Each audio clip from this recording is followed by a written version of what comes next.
I've got to be honest, I was lobbying for this job. I wanted this job for so long. I am so patriotic about Ireland, and this is like the cherry on top to get to be the Grand Marshal. It genuinely is such an incredible thing to do. I'm so excited. My mom's coming home. My aunties are coming home.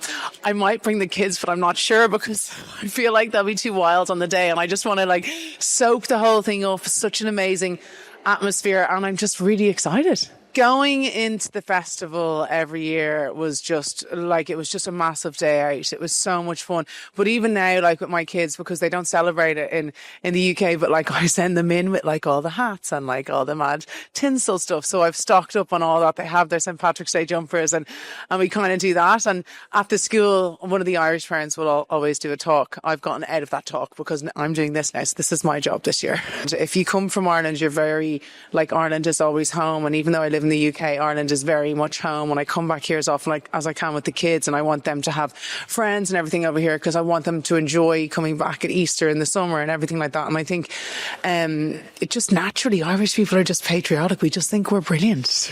We can't help it. The English, they couldn't have more English accents, the kids, but they do have Irish twang. So like they'll say things like bath and dance instead of bath and dance. So I hope they keep them. And we call it the press in our house. Even Spencer calls it the press. So we haven't switched the cupboard.